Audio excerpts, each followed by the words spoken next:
Hello and welcome! I'm doing Marie Lambeau today. Marie is the last character from the Chapter 2 Investigator set. It came from Chapter 1. Now, when she first came out, she was a promo character for Arkham Horror Starter. And a lot of people felt cheated and missed out because they thought she was like this great mystic. And I got her not as a promo card. I got her as a reprint, and I also got her from the Circle Undone where she came from. And I was not impressed with her. But a lot of people think you gotta have everything, so. The new Marie plays much better than the old Marie. With that, let's get into it. So, as you can see stat-wise, 4 book, 4 brain, 1 fist, 3 foot, those are pretty much the same. Now the old one, when you had 1 or more Doom amongst cards you control, you may take an additional action during your turn, which can only be used to play spell cards or activate spell action abilities. Other side effect, +1, you may add 1 Doom to or remove 1 Doom from a card you control. Doom management is very difficult, and they still haven't got it to where Mystics can do it well. And because of that, old Marie was pretty much unplayable. Her health is 6 and her brain is 8. They've kind of flip-flopped it on the new Marie stats. She's gained health but lost some sanity, and from the story parts, she's kind of going down this dark path, so maybe that makes sense. But her new ability is after you damage is placed on Marie Lambeau, draw 2 cards and discard 1 of them, limit once per phase. Really handy to help you find what you're looking for, but I don't really think it fits her very well. I know she does a lot of blood magic stuff where she hurts herself, and that's what they're trying to go with it. Here we have her deck building restrictions. Still 30 card deck. She has spell cards 0 to 5, mystic cards 0 to 3, neutral cards level 0 to 5, occult cards level 0 up to 5 other 0 seeker or survivor cards. And things that don't count for her deck's building is Mystifying Song, Baron Samedi, probably the worst weakness in the game, and 1 random basic weakness. The new Marie just is straight mystic and neutral 0 to 5. Her deck building requirements now, Grand Marie's Charm, Call to Guinea, and 1 random basic weakness.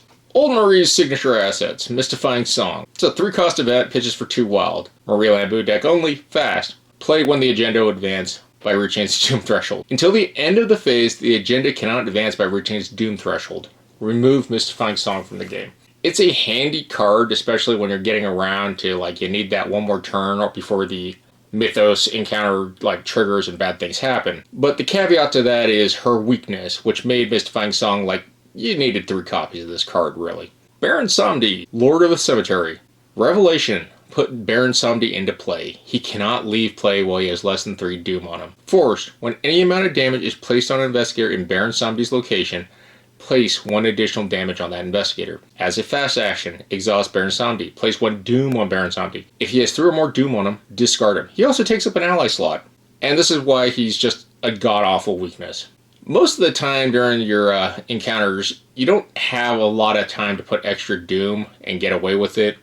Especially with the Doom Threshold. Like, you can play Mystifying Song to kind of do it again and hopefully you can get rid of Baron Samedi. The fact that he takes up an ally slot, he kills your allies, he's just awful. He is one of the worst weaknesses in the game, and is pretty much guaranteed that he's gonna get your guys killed. And because of that, Marie's very difficult to play. You're not missing anything if you don't have Chapter 1 Marie. She's just not great. And it's really because of Baron Samedi. Now, her new signature asset that took over for Mystifying Song is a 2-cost asset called Grand Marie's Charm. It has 2 will and a wild icon. It's her deck only. It's a fast action. Take 1 direct damage and exhaust Grand Marie's Charge. Replenish 1 charge on an asset at your location. This is really handy for Mystics because they are going to use a lot of charges for their spells. Taking up an accessory slot's really not a big deal. It also gives you 3 health, so if you really want to, you can just start putting damage on Grand Marie's Charm instead of putting on Marie. The Call to Guinea, I think that's the way it's pronounced, her new weakness. I think this is way more manageable than Baron Samedi. The Revelation, put into play your threat area, you cannot heal damage. Oh no. Choose and discard 3 cards from your hand, discard Call to Guinea. It's not going to be too bad with Marie Lambeau's ability, especially since she's going to be drawing cards every time she takes damage. Well, once per phase. But that extra card draw can help you get rid of cards like Call to Guinea. Also kind of find the art kind of weird. Carolyn Fern's art and Marie's art for their weaknesses, like their center stage of it, they're both kind of having something grabbing them into the skybeam. I don't know how I feel. Like, I don't like it. It's creepy, but it's not great. The new basic weakness, Hemophobia, which I'm pretty sure is an old one, or it plays like an old one. Play capability in your threat area. First time each round Investigator location takes damage, take 1 horror, double action, discard it. This is like pretty mild, it's just a time killer, but it's an easy weakness to deal with. First up in the deck is the Arcane Initiate, an old favorite of mine. A 1 cost ally asset that pitches for a brain.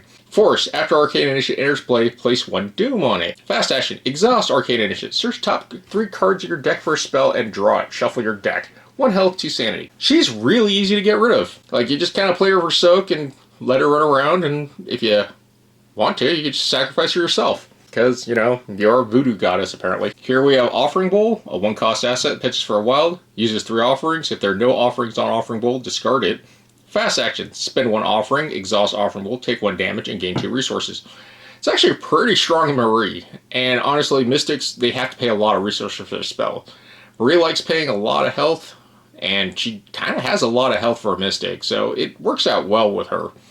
Honestly, I think this would work out with any Mystic, really, because you're going to play Arcane Initiate. Might as well sacrifice Arcane Initiate to your Offering Bowl. Here we have Bloodstone, 2 cost asset, pitches for a brain. It's also an accessory. It's going to fight with Grand Marie's Charm, but this is a good compromise until you get the Charm, or if you don't care about that and you want the Will. But the +1 Will is pretty standard. It's a good boost, but it also has health, so it's a good thing to burn. It does make me wonder if things are going to do more damage because they're adding more things that have health. Here we have the Sacrificial Doll. This is a weird item in my opinion. It's a 3 cost asset that pitches for a brain and a fist. It's an item, charm, occult, those are standard keywords.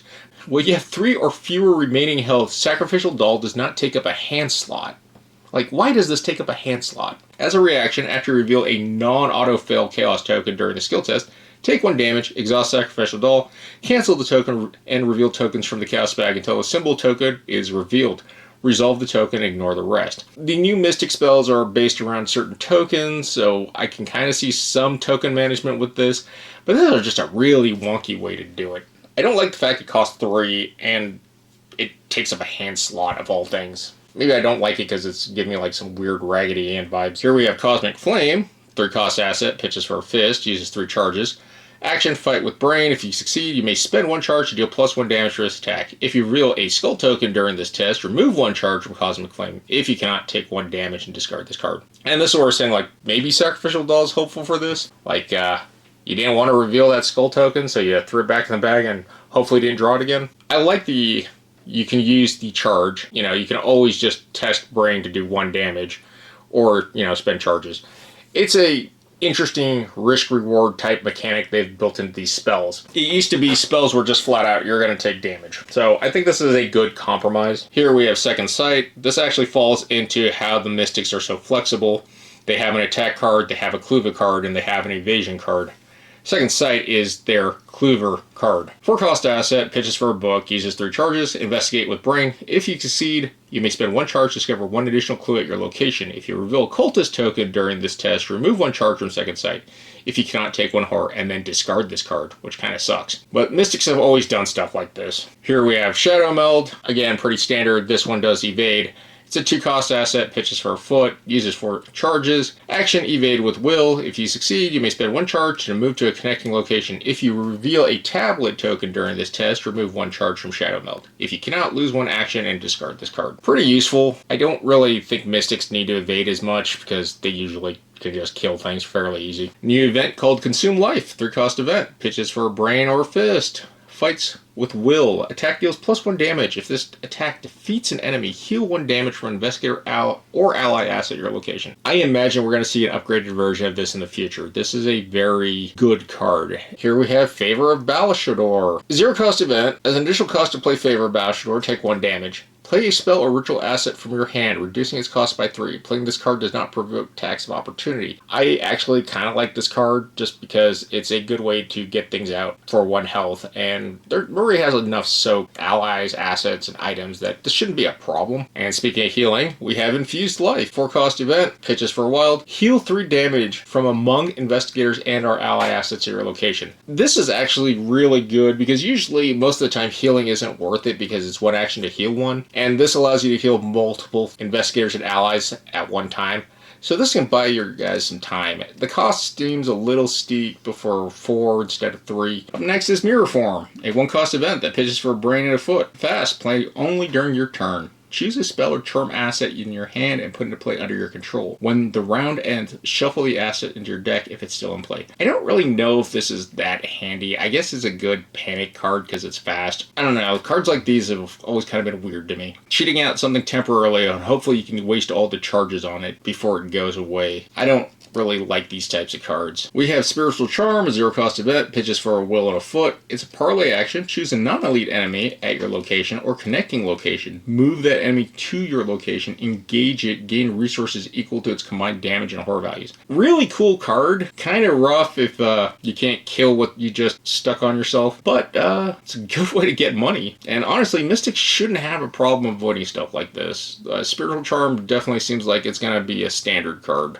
to keep in Mystics. This is a new skill, Blood Curse. It pitches for 4 wild, which is incredibly good. Max 1 committed per skill test. If this skill test is successful, take 1 direct damage. Well, yeah, it probably is going to be successful. And in Marie's case, it's not that bad. It's going to let you at least filter through stuff unless it's like, you draw a weakness. It's very strong if you want to hedge your bets on passing a test. It's definitely worth that 1 damage. Cosmic Guidance pitches for a brain. If this skill test is successful, heal 1 damage from the performing investigator. And this is where I was talking about, like, healing cards really aren't that good for an action. This one, you're kind of doing it to pass a test, so it's not wasted as an action. Here we have Torrent of Power, pitches for a wild. As an additional cost to commit Torrent of Power to a skill test, spend up to 3 charges from among assets you control. For each charge spent this way, Torrent of Power gains Will and Wild. Another really strong Mystic stable. Now we get into our upgrades. We have Ceremonial Robes, a 1-cost, 1 XP asset that pitches for a wild. Item clothing. Reduce the cost of the first spell or ritual card you play each round. Has 1 health, 1 sanity, and takes up a body slot. There's another old Mystic robe, and this kind of fits. I can't remember if the other one did other stuff that was better, but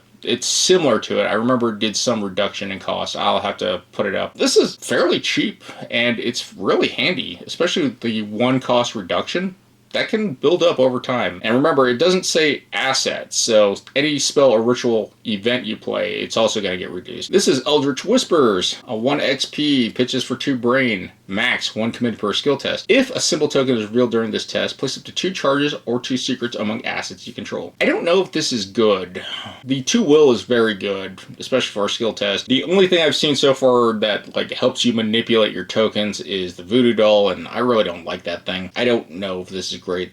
Also, the art on this is very just odd to me. Like, is this a woman? Is this a man? Is this a child? It's just very bizarre to me. Here we have Blood Ward, a 1-cost event for 2 XP, pitches for a fist or a wild. Fast, play when a non-elite enemy attacks investigator your location. Cancel that attack and heal 2 damage from the targeted investigator. This is actually a really good card. For 1 cost, it's a good way to cancel damage and then heal. It's almost like that card that did the opposite thing. I can't remember off the top of my head. But it's a good card for the cost. And 2 XP isn't too much. It's action compression. This can find a lot of homes. Here we have Retribution, a 2-cost event for 2 XP and pitches for a wild. Fast, play when an enemy attacks an investigator at your location. You take all damage and horror from this attack, and then for each point of damage or horror taken, deal 1 damage to the enemy at your location. Works really good with Marie. She has a lot of health. She has a decent amount of sanity. You might be able to kill something by just taking the hit. Sadly, it's not going to work with Blood Ward. Now we have an exceptional card, which is kind of an odd thing if you don't know what they are. The Dread Curse of Azathoth. It's a 2-cost, 6 XP cost asset, and it's basically exceptional, doubles the cost in experience. Creating your deck, remember this costs 6 XP, and you can only have 1 in your deck. It pitches for a will or a fist, but let's face it, if you're hit this much, you're not going to do that. Action, place 1 doom on Dread Curse of Azathoth. Fight with will. You get +2 will and deal +1 damage for this attack. If this attack defeats an enemy, remove 1 doom from Dread Curse of Azathoth. If a skull or squid token is revealed during this test, remove all doom from this card. Yeah, it only does 2 damage, but it's unlimited charges. That's the thing that's the trade-off. I don't know if 6 XP and having 1 copy in your deck is fair. Most of the time, you're not going to waste that slot. There's a lot of better things you could buy for 6 XP, but it is a very strong spell. If they had better doom management stuff, this could be even better. I don't know. Like I said, it's up to you to decide its value. Here we have Ritual Dagger, a 3-cost to 3 experience asset that is pitched for a will, a fist, and a wild. As a fight action with your fist, you add your will to your fist for this attack, which is pretty standard with what Mystics do. As a reaction, after you play a spell event, take 1 damage and exhaust Ritual Dagger, shuffle the event into your deck instead of discarding it. Really good, especially with stuff like Blood Ward. Here we have Spiritual Intuition, another starting card, 2 cost, 3 XP, pitches for a brain, a fist, and a wild. Fast action, spend 1 resource, you may get +1 will for the skill test, +2 if it's for a spell or ritual card, or fast action, spend 1 resource, get +1 fist for the skill test, +2 instead if it's a spell or ritual card. So it's actually kind of cool because it works with Ritual Dagger. Here we have upgraded Blood Curse for 3 XP, and now it has 5 wild icons. Max 1 completed skill test. If this test is successful, deal 1 damage to a card with health at your location. This is a ridiculously powerful card because 1 damage to a card with health at your location does not mean you. So it might just give you that extra oomph you need to do 1 damage to kill something. Here we have Arcane Experience, a 4-cost permanent asset, limit 1 per deck. And a permanent card doesn't start in your deck, it starts in play. So this card just starts out automatically, you draw up to your hand size. It's really good to have out, but having 1 additional arcane slot is all this does. I can see the trade-off because the old Chapter 1 cards were always like you had to have this requirement to have this and draw it and play it. But that's only if you're playing with a ton of spells that actually use charges and sit into play. I don't really think it's worth it for 4 cost. You know, the way they're doing stuff, it might be. Here we have the return of Jim Culver. Surprisingly, he's not an investigator anymore. I guess he retired. It's a 4-cost asset for 4 XP, pitches for 2 brain. You get +1 will, but as a reaction, after you take damage and or horror, exhaust Jim Culver, draw 1 card and gain 1 resource. He has 3 health and 3 sanity. He is a thick ally. And I like Jim Culver, but I know a lot of people hate him, so I guess this is the home that he has now. This is a very, very good ally. He's very strong. And with how Marie likes to do damage, he's going to get used a lot. This is Ultimate Sacrifice, a 4 XP 0-cost event that pitches for wild. Fast action. When an investigation phase ends, repeat the investigation phase. At the end of the phase, you are defeated and suffer 1 physical trauma.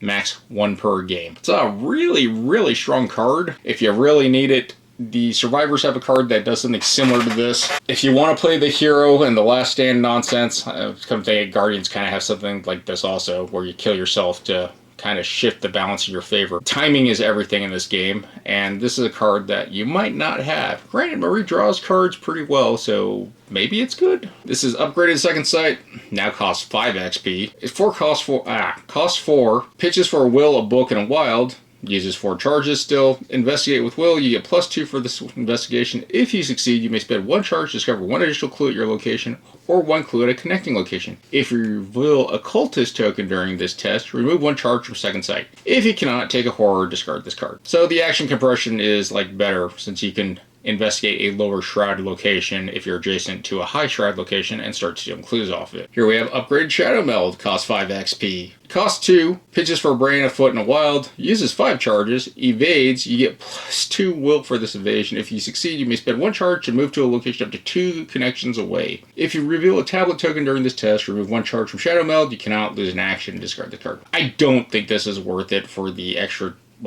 2 connections away moving. I just don't think this is a good card. And the last card in our deck is Bend Blood. It's a 5 experience cost. It costs 2, pitches for 2 will or 2 fists. Fight with will, you get +3 will and deal +1 damage for this attack. If you succeed, deal 1 damage to each other enemy at your location. But wait, there's more! For each enemy dealt damage by Bend Blood cannot attack you for the remainder of the round. It's really strong if you just want to run in and basically say, look, you guys aren't doing anything this round. Hopefully you have a way to deal with everything around you in scenarios where there's a lot of enemies jumping on one spot. This is a good flex card to come in and help save everybody. Mainly that you're just sitting there and doing the Gandalf thing of saying you shall not pass. So overall, I think Marie is a huge improvement over the old Marie from Chapter 1. She is much easier to play, much more simplified, straightforward, and I think they did a really good job with the Chapter 2 decks making her this way. The other version of her was very convoluted, wonky, and I don't know if they really understood how bad Doom was going to be. Their experience from the Lord of the Rings living card game kind of should have told them that, but, you know, mistakes were made in the first. They cut their teeth on Dunwich and learned real quick. But also that they had the problem with making things XP hungry. So far, when I was playing Chapter 2, XP wasn't as restrictive as it was in Night of the Zealot, but we will have to wait until the new expansion comes out to see how bad XP is going to be, because some of these cards are very high costed and they don't seem worth it. Other than that, still doing the 2026 giveaway. I am giving away a full set of Chapter 1 Investigators. Check out that video if you want to know how to win them. Thank you for watching. Take care of yourselves, and GG's.